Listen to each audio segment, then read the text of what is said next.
having fans here at Glad Imperium Austin.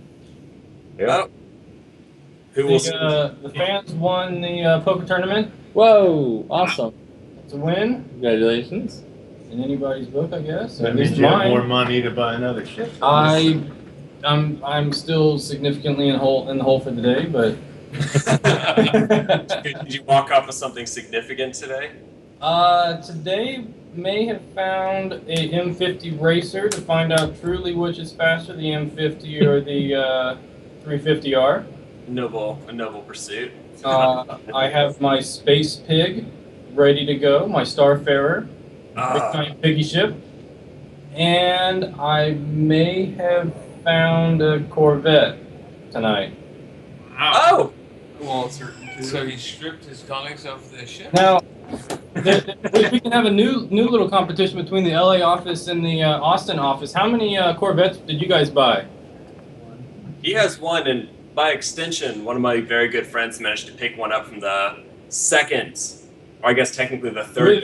We're talking the second Idris pickup. Right, the 6-minute one. I had a buddy who managed to grab one at that. So I guess by extension, I get to mop the floor. Okay, so LA 2, Austin 5. Well, by 2 we mean 7. There's more. Ben, Austin can bump up above that, right? Yeah, 57. 57. Okay. 57. Well, According to Ben. 57 of the 50 Corvettes we've sold now. well, we got a Scythe, I guess. I'm gonna ask Chris about that later. Maybe. 12 of them. Maybe there was a crash landing somewhere. Yeah. Crash landing somewhere. We'll match the site. I'll give you that. That's true. I was chuckling a little bit about the people are asking if they could land their Scythe inside of their brand new cruiser. Like that has to be a little bit of a little bit of the 1% feeling like, oh, what the heck? I got both exclusively, but I can't dock one on the other. You're killing me here. 99% of us can't sympathize too much. It's the ultimate first world problem. It is their ultimate. It is the ultimate first world problem. Imaginary spaceships. You're right, Idris. Imaginary spaceships. Imaginary spaceships at this point. Also true. Yep. Yeah, concept art. Can't dock my concept. Cannot dock my concept art on my concept art. Theoretical imaginary spaceship. I've seen the theoretical imaginary spaceship. I believe in the theoretical imaginary I spaceship. trust in Chris Roberts to make the theoretical spaceship. Did you guys run Chris off? Maybe. We got a wingman sleeping on a cot. I've had a couple of folks ask me why I was not in the design video. That was the day the Theater brochure came out, and I was very busy prepping that. That's the only reason. Turned out good. It did. The 300i promotion turned out very well as an addition. Yeah. We're extremely smug in the chat that day, Ben. It was a lot of fun to see. Yeah, one of my Kids. one of my buddies, his wife saw that and said, "Okay, I'll play the spaceship game," and his household is much happier for that. Yeah, my fiance texted. She has absolutely no interest in the sort of thing. She texted me that commercial was amazing. So Yeah, I'd say the commercial probably tipped 4 of my friends over. yeah, that sold some games. Yeah, it was. Yeah, it's a pretty awesome way to market the game, and it's not something that's I don't know if any games kind of done that before that I can think of anyway. The closest thing I can think of is the Team Fortress character intros they do. Yeah. Yeah, that's cool. And those are fun, to be Yeah. sure. They don't have quite the same impact like, oh, I see what's going on here. This is pretty big. And I felt like the commercial at least had for me. Yeah, I'm just the idea that it's all in-engine, actual cinematic, not cinematics models, actual in-game models. It's really cool. It's powerful. And when they say it's in-game stuff, when Ben's saying it's in-game, he's not kidding. Like they've been showing us, it's real stuff. All this stuff exists, and they're not playing around with it. It's nothing on it is cheating. none of its surface level, looks shiny. It is shiny, and it's got the texture to go with it. You know, the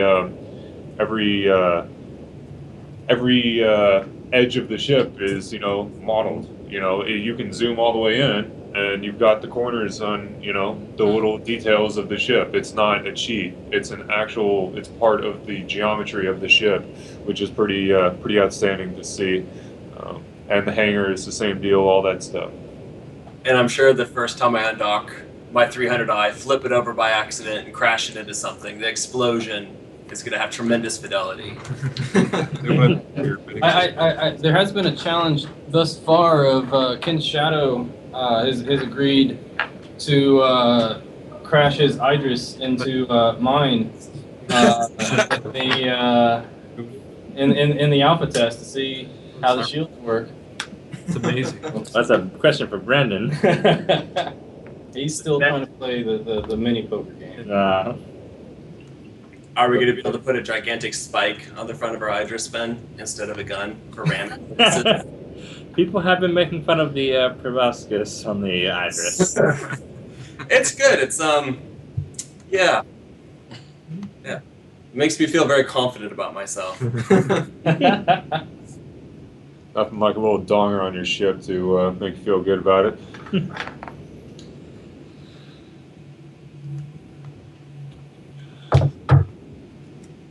I think that killed Staring contest. Yeah.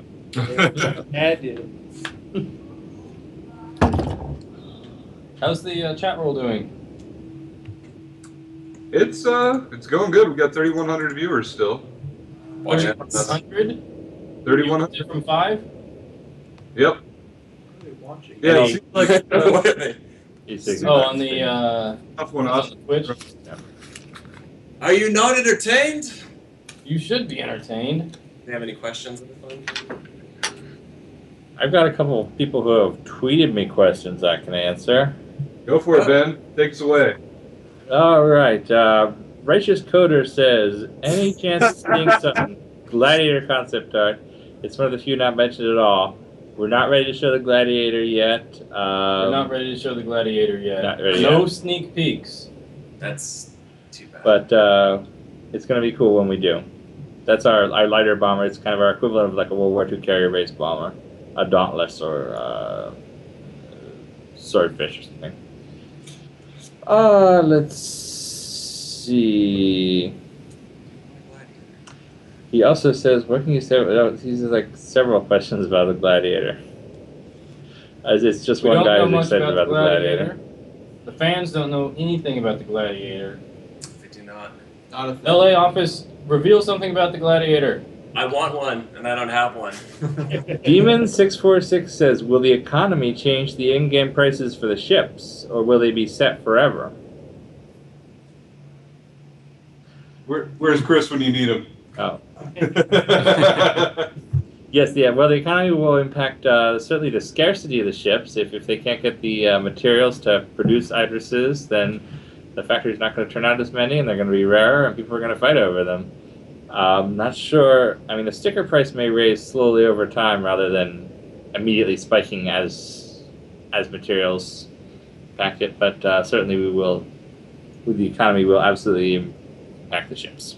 And then the same material resources will impact one's ability to refurbish a ship through LTI, if I'm not mistaken, and also just plain shipwheel insurance. Am I correct? So if there's no Idrises on the market, you're SOL until one is produced. If I'm not, is that about right? I do not want to answer any questions about LTI because I've gotten in too much trouble too many times. We will balance that. We hear LTI is conflict. There's tension with the LTI. I think we regret ever making up LTI. No.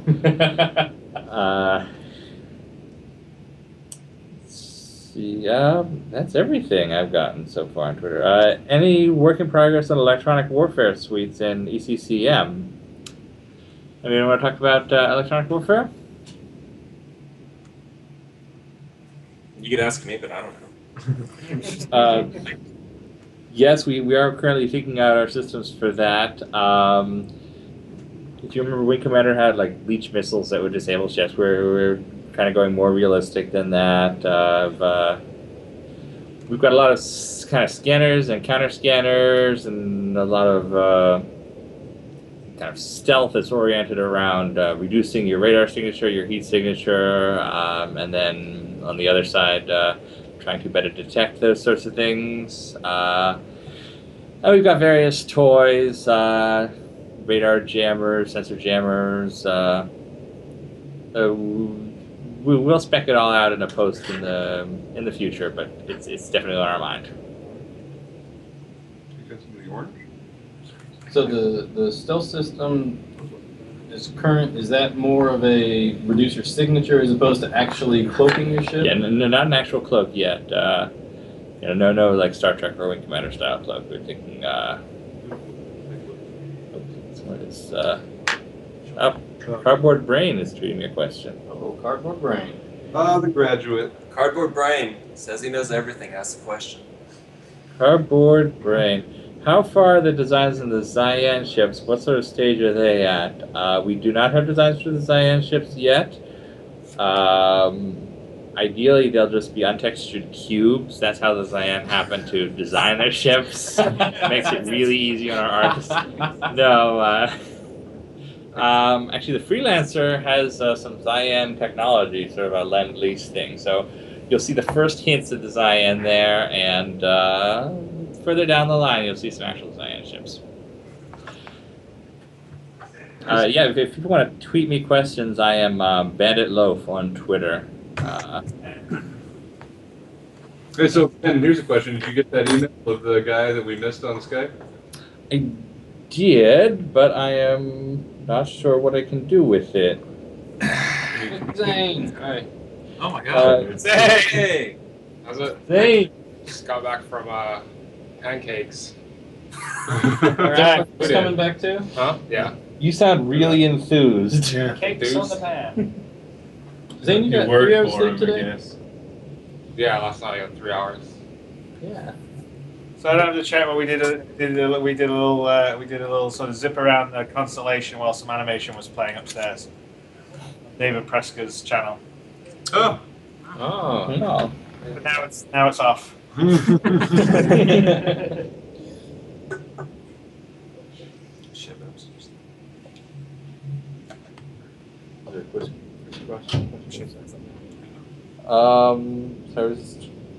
I don't have the username for this Skype person. I think it was in the schedule, I believe, but Who? Adamanter? Is that? Yeah, Manta is his forum name, isn't it? He signs it Adamanter, but he doesn't answer the question about what his Skype name is. Well, it says Skype username is master underscore. That's the one you were making a joke about before. Master Dictat. He's going to try to get me to say that as many times as possible. Yeah. Yeah, can you see if this guy is on Skype? And if so, patch him through? I'll share your schedule, see what's happening since we've Better not to know. Okay, I just got like a million Twitter questions. My cloud is going to be so high today. Let's see. How did the game turn out? Citizens win. Did you take it? In addition to this is also from Cardboard Brain. In addition to shielding tech, will we be able to physically hide cargo on smuggling ships in case the space cops come aboard? Yeah. That's I think we've already talked about. We're looking at you'll be able to do some. You'll get some cargo hold modifications that will allow you to conceal some cargo. here's what everybody wants to know: is what are you going to pilot, Chris?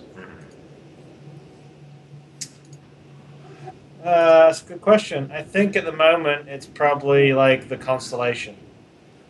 That's a good choice. Yeah, That's my favorite. that one. Can dream. The Millennium Falcon Dream. Yeah, which we did a quick cruise around to show all the different animations of those things. Gary Weber says, "Hi Ben, do you think we might ever see your Ben answers your questions thread reappear?" We actually have an entire forum of dev Q&A now, where I answer questions regularly, as do the whole team members. Every dev. Every dev, yep. So it's separate from the regular forum, but if you get in there, it's a great resource for anybody wanting to interact with us.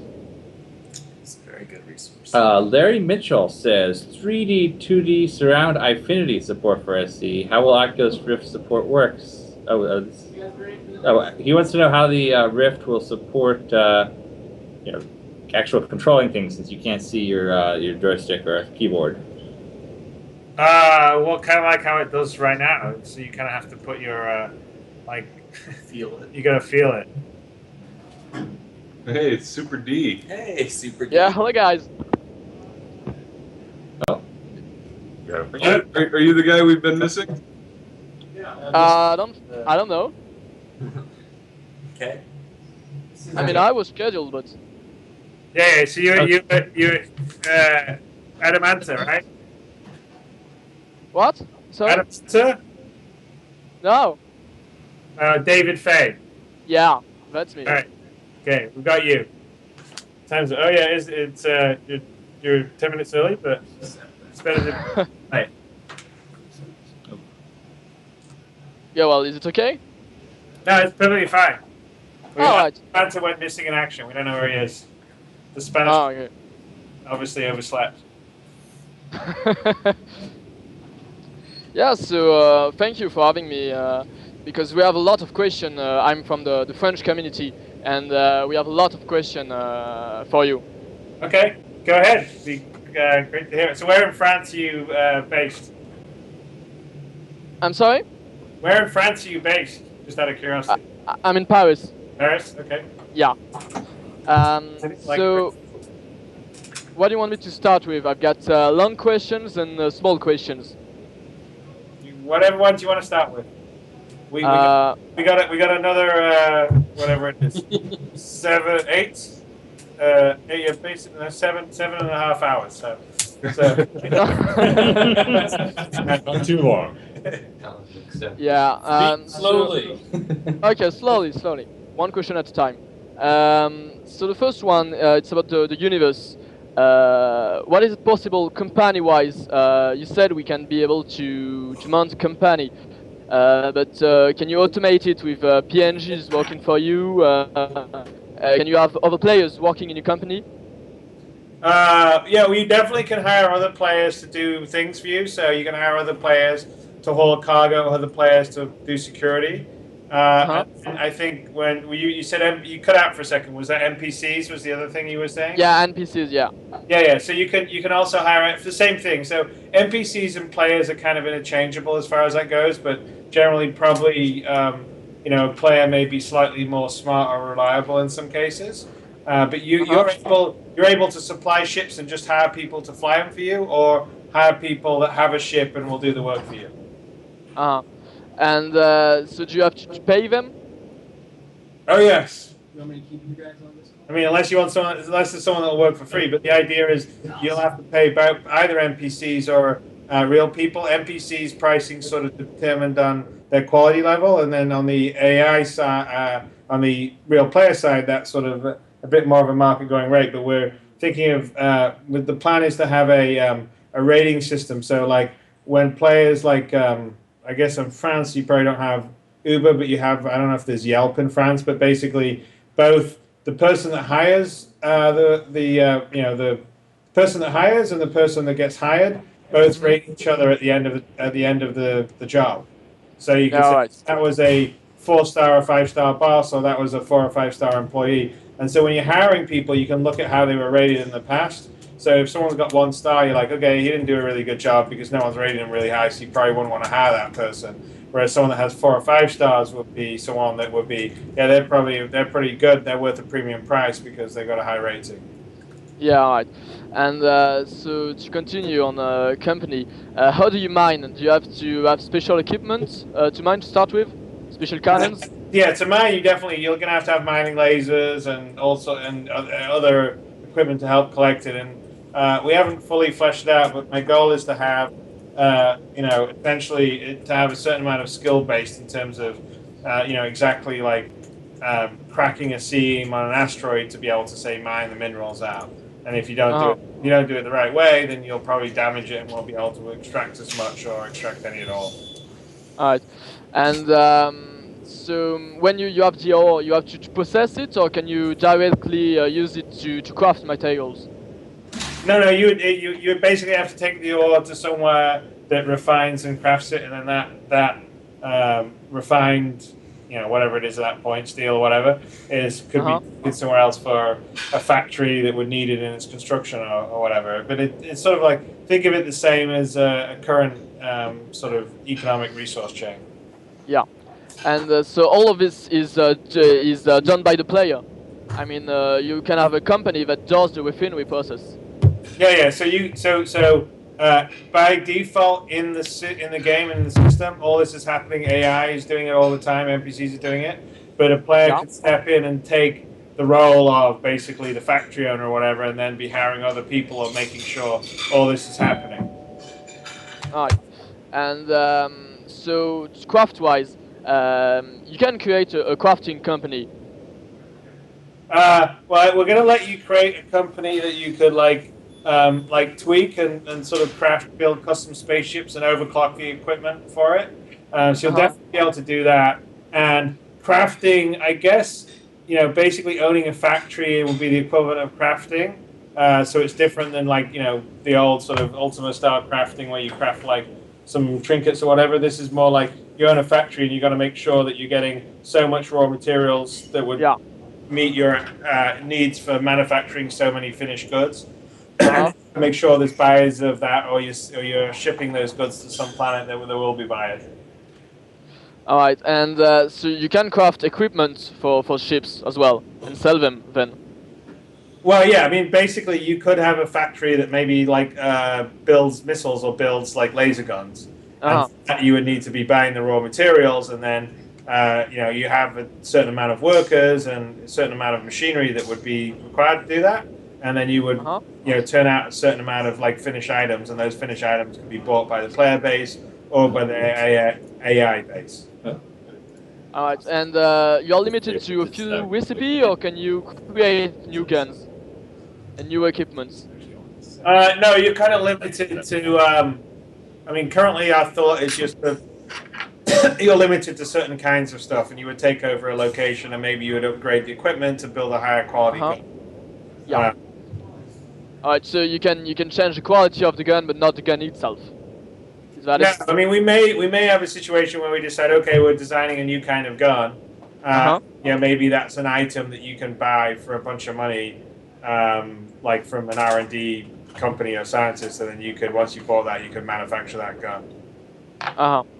And another question about the universe. How much dynamic is the map going to be? I mean, are planets gravitating around the star system? Are solar systems gravitating the same, or is it all fixed on the map? Well, we had that question earlier. I'm sorry. So the answer was, we've sort of looked at actually simulating the various planets in orbits and stuff, but our sort of decision on that was that it's going to be really hard for the player to even know or appreciate that, because relatively to his time scale, he's not going to appreciate the movement. And a lot of times the jump points are going to be relative to the planets anyway. So we sort of decided that maybe that's more an idea that's cool in concept, but in reality the player would never appreciate it, because your nav sphere would always sort of auto-correct for whatever the most recent positions are. So the only way that you would ever really know it would be based on if there was some area or landmark that was always stationary, never moved in that system, which is fairly unlikely. But yeah, and so going on that, in Freelancer you could move around and go anywhere you wanted in a system, and be at a given set of coordinates and say to a friend, can you join me there? And to travel, use the fast lines and jump drives then to go to a system, from system to system. How is it going to work in Star Citizen to travel in the system and in another system?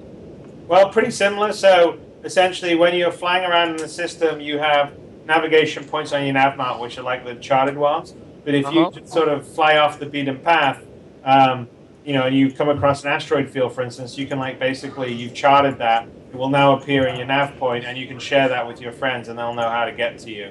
Or you could say, okay, here's my beacon, come fly to where I am, and they can autopilot in pretty quickly. So, in regards to that, a lot of similarity was in Freelancer. And then in terms of the outer system travel, that's jump points. So the jump points are the way of going between the different systems and actually being able to travel at great distance in light years in a blink of an eye. They're typically kind of sort of fixed or whatever. Alright. And you have to navigate those jump points, am I right? When you are inside the jump points. If you're discovering the jump point for the first time, you definitely have to navigate them, and it's very dangerous. But if you're jumping through a jump point that's already been navigated and documented with the UEE, then your ship, as it goes through, in almost all cases, has an autopilot that will essentially take care of it. But if it's the first time you're doing it, you've manually got to do it, and that's actually a very difficult task. And are all these fixed, or do they appear and disappear randomly? Because I mean, exploration-wise, if they are all fixed in a few months when the game launches, everyone will know where they are. Well, we're sort of debating that. I mean, most of them will be fixed. There may be some stuff that kind of moves around. But the other thing is we're planning on adding systems all the time. So even once we go live, we're planning on adding systems on a pretty regular basis. So even though some people will have discovered some of the systems, there'll be new ones coming online, and also on top of that, not everyone's going to have, I guess, seen or explored everything at the beginning. So yeah. But I mean, can exploration be a daily job? Can you have something to do daily on exploration basis, or is it just when you add a new system? Besides sort of the big ticket thing, which is discovering a jump point or a system, and like I was saying just before, we're not going to have everyone, the game's going to start, I think we have 115 systems, but we're actually going to have a bunch of them already hidden. So there'll already be plenty for people to discover. And then it's a big deal to find it, it's a big deal to jump it. But beyond that, even in known systems, you basically only have sort of key navigation points. And there's a whole bunch of the system that's kind of unmapped. And you can fly around as an explorer, and maybe you find an asteroid field off in a corner that has a deep, rich seam of minerals. And so you map it, and then at that point you can tell friends of the location and share it with them, or not tell anyone and just mine the stuff for yourself. And so in for guilds, if I'm in a guild, what are my options on the size of the guilds versus fleet versus squadron? You can want to play with your friends in a squadron of 6 or 7 person, but will there be a system for guilds of hundreds of players? No. So we're definitely doing functionality that supports very big groups. So whatever you want to call them, fleet's kind of a cool name, or a guild. Then there's functionality that's there just to support 4 or 5, say, friends playing together, and also functionality to support one individual player. A Skype interview. I think we're online, but there we go. Hey, Rob, you can sit down and answer some of these questions too. Uh-oh, there are questions? Yeah, I got lots of them. Isn't the lamp answering them? The lamp has a voice. And so for the guilds, if you have a big one, will you be able to divide it into smaller ones, into smaller squadron? If you have a big guild of hundreds of players, how will you manage it? Well, we haven't fully worked all that out, but actually if you go on the new site, you'll see a whole thing called organization. And that's the second stage on the website. So we want people Thanks to the website. Groups, and then you'll have multiple groups that you could put together, so you could be a member of a big group and then have Yeah, I got that too. Thanks for coming by and taking all my money. but in terms of the game for organizing a squadron and dividing subgroups, we haven't really got to that point. Oh, yeah, can if you want. And let me interrupt for just a second. We're going over our fans is leaving. We're going to say goodbye to Chris. 2 fans leaving. Oh, 2 fans leaving. Thank you, Chris. Hey, thanks for stopping by. I bought many imaginary spaceships today. What did you get? Theoretical imaginary spaceships. M50, a Starfarer, and a Corvette. Oh wow. Okay.